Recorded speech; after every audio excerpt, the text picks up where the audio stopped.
ಆಪಾದಮೂಲಿಪರ್ಯಂತಂ ಗುರುಣಾಮಾಕೃತಿಂ ಸ್ಮರೇತ್ ತೇನ ವಿಘ್ನಾಃ ಪ್ರಣಶ್ಯಂತಿ ಸಿದ್ಧ್ಯಂತಿ ಚ ಮನೋರಥಾಃ. ಹರಿ ಓಂ. ಹಂಸನಾಮಕ ಪರಮಾತ್ಮನ ಸಾಕ್ಷಾತ್ ಪರಂಪರೆಯಲ್ಲಿ ಪ್ರಾಪ್ತರಾದ ಜಗದ್ಗುರುಗಳಾದ ಶ್ರೀಮನ್ಮಧ್ವಾಚಾರ್ಯರ ಸಾಕ್ಷಾತ್ ಪರಂಪರೆಯಲ್ಲಿ ಅನೇಕ ಪ್ರಾಮಾಣಿಕವಾಗಿ ಪದ್ಮನಾಭ ತೀರ್ಥರು, ನರಹರಿ ತೀರ್ಥರು, ಮಾಧವ ತೀರ್ಥರು, ಅಕ್ಷೋಭ್ಯ ತೀರ್ಥರು, ಟೀಕಾಕೃತ್ಪಾದರು, ವಿದ್ಯಾಧಿರಾಜರು ಪರಂಪರೆಯ ಪ್ರಾಪ್ತರಾದಾಗ ವಿದ್ಯಾಧಿರಾಜರ ಸಾಕ್ಷಾತ್ ಶಿಷ್ಯರಾದ ರಾಜೇಂದ್ರ ತೀರ್ಥರ ಪರಂಪರೆಗೆ ಇಂದಿನ ವ್ಯಾಸರಾಜ ಮಠದ ಒಂದು ದಿವ್ಯ ಪರಂಪರೆ. ಆ ವ್ಯಾಸರಾಜ ಮಠದ ಪರಂಪರೆಯಲ್ಲಿ ಬಂದಂಥ ಮಹಾಜ್ಞಾನಿಗಳೇ ಕಂಬಾಲೂರು ರಾಮಚಂದ್ರ ತೀರ್ಥರು ಅಂತ. ಅಪರೋಕ್ಷ ಜ್ಞಾನಿಗಳು, ದೇವತೆಗಳು ಮತ್ತು ಮಹಾಜ್ಞಾನಿಗಳು. ಇಲ್ಲಿ ಸ್ವಾರಸ್ಯ ಗಮನಿಸಬೇಕು ನಾವು. ಒಂದು ವಿದ್ಯಾ ಪರಂಪರೆ ಹೇಗೆ ಬಂದಿದೆ ಕಂಬಾಲೂರು ರಾಮಚಂದ್ರ ತೀರ್ಥರಲ್ಲಿ ಅಂತಂದ್ರೆ, ವಿಮಲೇಂದ್ರ ತೀರ್ಥರಿಂದ ಶ್ರೀಪಾದರಾಜರು ವಿದ್ಯಾವನ್ನ ಅಭ್ಯಾಸ ಮಾಡಿದರು. ವಿಮಲೇಂದ್ರ ತೀರ್ಥರಿಂದ ವಿದ್ಯಾಭ್ಯಾಸ ಮಾಡಿದವರು ಶ್ರೀಪಾದರಾಜರು. ಶ್ರೀಪಾದರಾಜರಿಂದ ವಿದ್ಯಾಭ್ಯಾಸ ಮಾಡಿದವರು ವ್ಯಾಸರಾಜರು. ವ್ಯಾಸರಾಜರಲ್ಲಿ ಅಧ್ಯಯನ ಮಾಡಿದವರು ವಾದಿರಾಜರು ಇದ್ದಾರೆ ಮತ್ತು ವಿಜೇಂದ್ರ ಸ್ವಾಮಿಗಳು ಇದ್ದಾರೆ. ಆ ವಿಜೇಂದ್ರ ಸ್ವಾಮಿ ವ್ಯಾಸರಾಜರಿಂದ ಉಪದಿಷ್ಟರಾದ ವಿಜೇಂದ್ರ ಸ್ವಾಮಿಗಳಲ್ಲೇ ಅಧ್ಯಯನ ಮಾಡಿದವರು ಮಹಾಜ್ಞಾನಿಗಳಂತ ಲೋಕದಲ್ಲಿ ಪ್ರಖ್ಯಾತರಾದವರು ಕಂಬಾಲೂರು ರಾಮಚಂದ್ರ ತೀರ್ಥರು. ಸ್ವಾರಸ್ಯ ಅಂದ್ರೆ, ಇತ್ತೀಚೆಗೆ ನಾವು ಈ ಮಾಧ್ಯಮಗಳಲ್ಲೆಲ್ಲ ಕೇಳಿದಾಗ ಕಂಬಾಲೂರು ರಾಮಚಂದ್ರ ತೀರ್ಥರಿಗೂ ಮತ್ತು ವಿಜೇಂದ್ರ ಸ್ವಾಮಿಗಳ ಪರಂಪರೆಯಲ್ಲಿ ಬಂದ ವಿಜೇಂದ್ರ ಸ್ವಾಮಿಗಳ ಶಿಷ್ಯರೇ ಸುಧೀಂದ್ರ ತೀರ್ಥರು, ಸುಧೀಂದ್ರ ಶಿಷ್ಯರೇ ಕಲಿಯುಗದಲ್ಲಿ ಕಾಮಧೇನು ಕಲ್ಪವೃಕ್ಷರಂತ ಪ್ರಸಿದ್ಧರಾದ ಶ್ರೀಮದ್ ರಾಘವೇಂದ್ರ ಗುರು ಸಾರ್ವಭೌಮರು.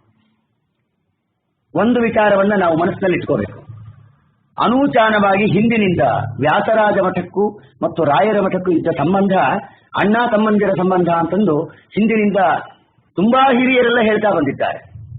ಆದ ಕಾರಣ ವ್ಯಾಸರಾಜ ಮಠಕ್ಕಾಗ್ಲಿ, ಶ್ರೀಪಾದರಾಜ ಮಠಕ್ಕಾಗ್ಲಿ, ನಮ್ಮ ಮಾಧವ ತೀರ್ಥರ ಮಠದ ಸಂಬಂಧಕ್ಕಾಗಲಿ ಮತ್ತು ಪದ್ಮನಾಭ ತೀರ್ಥರ ಪರಂಪರೆಗಾಗಲಿ, ರಾಯರ ಮಠಕ್ಕಾಗಲಿ ಯಾವುದೇ ರೀತಿಯಾದ ವಿರೋಧಗಳು ಆ ಪರಂಪರೆಯಲ್ಲಿ ಬಂದ ಯಾವ ಯತಿಗಳಲ್ಲೂ ವಿರೋಧ ಬಂದಿದ್ದು ಅನೂಚಾನವಾಗಿ ನಾವು ಕೇಳಿದ ನೋಡ್ಕೊಂತ ಬಂದಾಗ ಯಾರಿಗೂ ಎಲ್ಲೂ ವಿರೋಧ ಮಾಡಿದ್ದು ಇಲ್ಲ. ಆದರೆ ವಿಜೇಂದ್ರ ಸ್ವಾಮಿಗಳಲ್ಲೇ ಅಧ್ಯಯನ ಮಾಡಿದಂಥ ಮಹಾಜ್ಞಾನಿಗಳಾದ ಕಂಬಾಲೂರು ರಾಮಚಂದ್ರ ತೀರ್ಥರು ಮತ್ತು ರಾಘವೇಂದ್ರ ಸ್ವಾಮಿಗಳಿಗೆ ವಿರೋಧ ಉಂಟಾಯಿತು. ಯಾವುದೋ ಒಬ್ಬ ಬ್ರಾಹ್ಮಣ ಬಂದ, ಬ್ರಹ್ಮಹತ್ಯಾದಿ ದೋಷಗಳನ್ನ ಮಾಡಿದ್ದೀವಿ, ದೋಷ ಪರಿಹಾರ ಮಾಡಬೇಕು ಅಂತ ಕಂಬಾಲೂರು ರಾಮಚಂದ್ರ ತೀರ್ಥರ ಹತ್ರ ಬಂದ. ನೀನು ಮಹಾಪಾಪಿಷ್ಠನಿದ್ದಿ, ನಿನಗೆ ನಾನು ಮಾಡೋದಿಲ್ಲ ಅಂತ ಕಂಬಾಲೂರು ರಾಮಚಂದ್ರ ತೀರ್ಥರು ಕಳಿಸಿದ್ರು. ಅವನು ರಾಘವೇಂದ್ರ ಸ್ವಾಮಿಗಳ ಹತ್ರ ಹೋದ. ರಾಘವೇಂದ್ರ ಸ್ವಾಮಿಗಳು ಅವನು ಜ್ಞಾನದೃಷ್ಟಿಯಿಂದ ಅವನು ಸುಜೀವಿ, ಅವನಿಗೆ ಎಲ್ಲ ದೋಷ ಪರಿಹಾರ ಮಾಡಬೇಕು ಅಂತ ರಾಘವೇಂದ್ರ ಸ್ವಾಮಿಗಳು ಮಾಡಿದ್ರು ಅಂತ ನಾವು ಕೇಳ್ತೀವಿ. ಆದರೆ ರಾಘವೇಂದ್ರ ಸ್ವಾಮಿಗಳವರಿಗೆ ಜ್ಞಾನದೃಷ್ಟಿಯಿಂದ ಆ ಬ್ರಾಹ್ಮಣನ ಸುಜೀವಿ ಅನ್ನುವಂಥ ಯೋಗ್ಯತಾ ತಿಳಿಯಿತು ಅಂತ ಹೇಳೋದಾದ್ರೆ, ರಾಘವೇಂದ್ರ ಸ್ವಾಮಿಗಳಿಗಿಂತ ಆಶ್ರಮದೇಷ್ಟರು ಹಿರಿಯರು ಆದಂಥ ಕಂಬಾಲೂರು ರಾಮಚಂದ್ರ ತೀರ್ಥರಿಗೆ ಆ ವ್ಯಕ್ತಿಯ ಸ್ವರೂಪ ತಿಳಿಯದೆ ಹೋಯ್ತಾ? ಅಪರೋಕ್ಷ ಜ್ಞಾನಿಗಳಾದ ಕಂಬಾಲೂರು ರಾಮಚಂದ್ರ ತೀರ್ಥರಿಗೆ ಆ ಬ್ರಾಹ್ಮಣನ ಯೋಗ್ಯತೆ ಅಂತ ಗೊತ್ತಿರಲಿಲ್ವಾ? ರಾಘವೇಂದ್ರ ಸ್ವಾಮಿಗಳವರಿಗೆ ತಿಳಿದ ವಿಷಯ ಕಂಬಾಲೂರು ರಾಮಚಂದ್ರ ತೀರ್ಥರಿಗೆ ತಿಳಿಯದೆ ಹೋಗುತ್ತಾ? ಸರ್ವಾತ್ಮನ ಸುಳ್ಳು. ಯಾವುದೇ ಬ್ರಾಹ್ಮಣ ಬಂದಿದ್ದಾಗಲಿ ಅವರು ಪರಿಹಾರ ಮಾಡಬೇಕು ಅಂತ ಕಂಬಾಲೂರು ರಾಮಚಂದ್ರ ತೀರ್ಥರಿಗೆ ಕೇಳಿದ್ದಾಗಲಿ, ಕಂಬಾಲೂರು ರಾಮಚಂದ್ರ ತೀರ್ಥರು ನಿರಾಕರಣೆ ಮಾಡಿದಂಥ ವಿಚಾರವನ್ನ ರಾಯರು ಅವನಿಗೆ ದೋಷವನ್ನು ಪರಿಹಾರ ಮಾಡಿದ್ರು ಅಂತಾಗಲಿ, ಈ ವಿಷಯದಲ್ಲಿ ರಾಯರು ಪರಿಹಾರ ಮಾಡಿದ್ರು. ಅದಕ್ಕೆ ಕಂಬಾಲೂರು ರಾಮಚಂದ್ರ ತೀರ್ಥರು ರಾಯರನ್ನ ದೂರ ಇರಬೇಕು ಅಂತ ವೇದನಿಧಿಗಳಿಗೆ ಪತ್ರವನ್ನು ಬರೆದು ಕೊಟ್ಟು ಕಳಿಸಿದ್ರು. ಆ ಪತ್ರವನ್ನು ನೋಡಿ ವೇದನಿಧಿಗಳು ಆ ಪತ್ರವನ್ನು ತಾವೇ ಹರಿದು ಹಾಕಿದ್ರಂತೆ. ಅವರು ಕೊಟ್ಟ ಉಡುಗೊರೆ ಏನು ಕೊಟ್ಟು ಕಳಿಸಿದ್ರು ಮಠಕ್ಕೆ ಗೌರವ ಅಂತ, ಅದನ್ನು ಸ್ವೀಕಾರ ಮಾಡಲಿಲ್ವಂತೆ. ಆಮೇಲೆ ವೇದನಿಧಿಗಳೇ ಇದ್ದಲ್ಲಿ ರಾಘವೇಂದ್ರ ಸ್ವಾಮಿಗಳು ಬಂದು,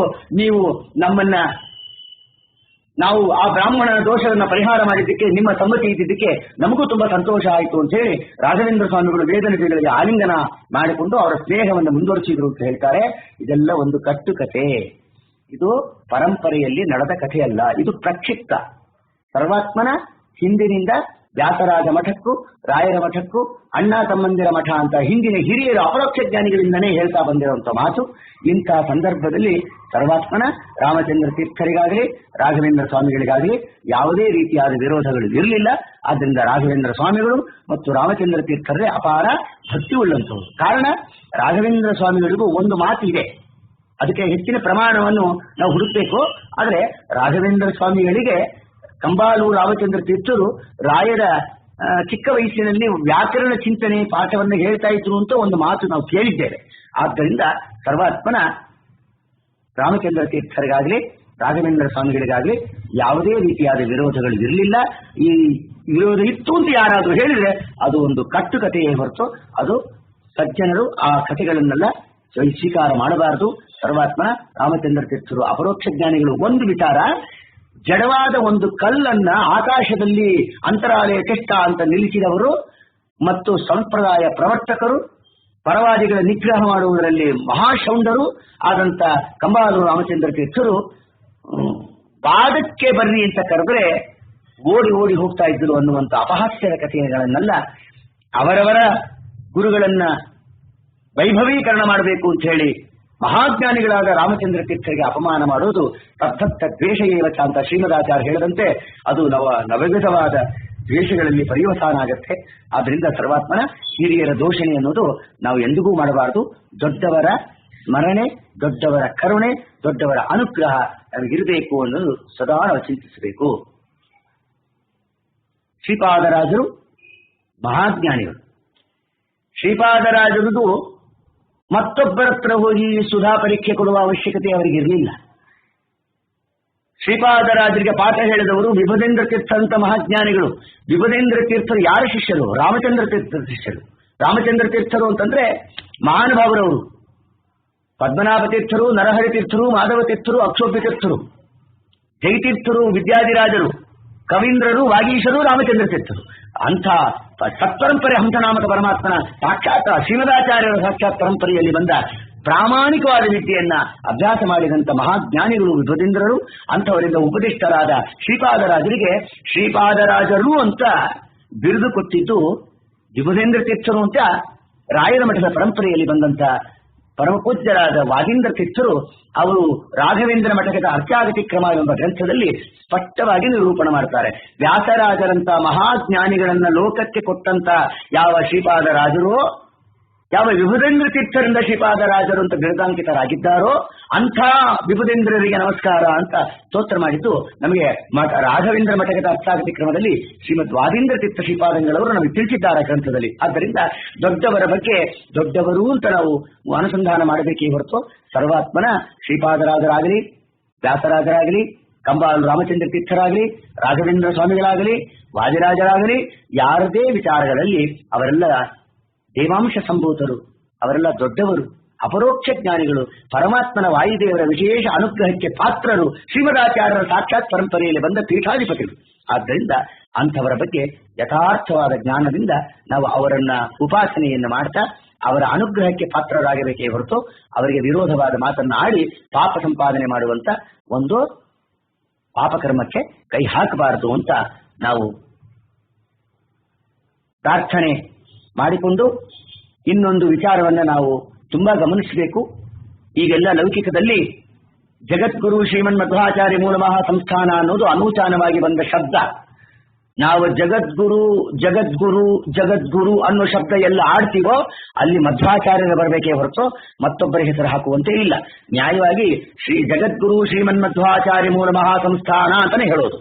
ಜಗದ್ಗುರು ಅನ್ನೋ ಶಬ್ದ ಜಗದ್ಗುರುಗಳು ಮಧ್ವಾಚಾರ್ಯರೊಬ್ಬರೇ, ಬ್ರಹ್ಮದೇವರೊಬ್ಬರೇ. ಆದ್ದರಿಂದ ಬ್ರಹ್ಮದೇವರಿಗೆ ಹೇಳಿ, ಇಲ್ಲ ಜಗದ್ಗುರುತ್ವ ಮಧ್ವಾಚಾರ್ಯರಿಗೆ ಹೇಳಬೇಕು. ಅದರಿಂದ ಇನ್ನು ಮುಂದೆ ಜಗದ್ಗುರು ಎಂಬ ಶಬ್ದವನ್ನ ಮಧ್ವಾಚಾರ್ಯರಿಗೆ ಹೇಳಬೇಕು ಅನ್ನೋದೇ ಸಿದ್ಧಾಂತ ಹಿಂದಿನಿಂದ ಎಲ್ಲ ಹಿರಿಯರು ಹೇಳ್ಕೊಂತ ಬಂದರು. ಅದರಿಂದ ಜಗದ್ಗುರು ಶ್ರೀಮನ್ ಮಧ್ವಾಚಾರ್ಯರು ಅಂತಾನೆ ಉಪಾಸನೆ ಮಾಡಬೇಕು ಅನ್ನೋದು ಪ್ರಾಮಾಣಿಕವಾದ ಅನುಸಂಧಾನ ಅಂತ ಇದು ನಮ್ಮ ಅಭಿಪ್ರಾಯ. ಹರೇ ನಮಃ.